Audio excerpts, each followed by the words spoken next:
Je viens de discuter avec une amie qu'on va appeler Janine et qui réside au Cameroun.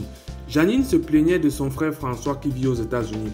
Apparemment, Janine souhaite ouvrir un salon de coiffure de luxe au Cameroun et a besoin d'un appareil high-tech pour les soins de cheveux. Quelqu'un lui a dit que cet appareil est vendu aux États-Unis. C'est donc naturellement qu'elle a contacté son frère François pour lui demander de chercher l'appareil là aux États-Unis pour voir en fait comment ils peuvent s'associer pour l'acheter et le transporter jusqu'au Cameroun. Ce que François a fait, c'est qu'il a identifié un ensemble de magasins qui vendent cet appareil et il a envoyé leur contact à Janine, lui demandant de les appeler pour négocier directement les prix et les conditions de transport avec eux.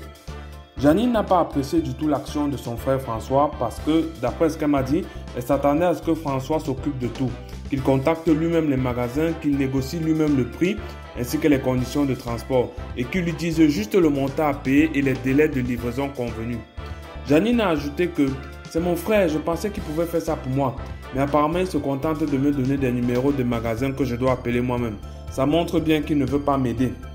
Alors, je vais m'arrêter à ce niveau pour l'histoire et te poser une question. D'après toi, est-ce que Janine a raison de se plaindre de François? Vous savez, ce genre de situation arrive fréquemment et dans plusieurs autres domaines. C'est parce qu'on a une conception bien singulière du concept de l'aide. J'ai l'impression qu'on nous a appris que quelqu'un qui t'aide, c'est quelqu'un qui doit forcément se sacrifier pour toi, faire ton travail à ta place et te donner seulement le résultat. Je pense que cette conception des choses est la conséquence de la paresse et de la déresponsabilisation qui caractérise la plupart d'entre nous.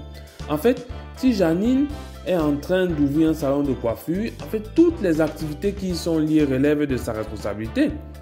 Je pense que ce que François fait n'est pas à condamner. Il l'a aidé en lui montrant où est-ce qu'elle peut trouver ce qu'elle cherche. C'est déjà une contribution qualitative qui est significative. Bien sûr, François pouvait faire bien plus que ce qu'il a fait, mais il n'y est pas obligé. En plus, il a sa propre vie, il a certainement ses propres occupations. Je pense qu'on doit apprendre à apprécier ce que les gens font pour nous sans trop en demander.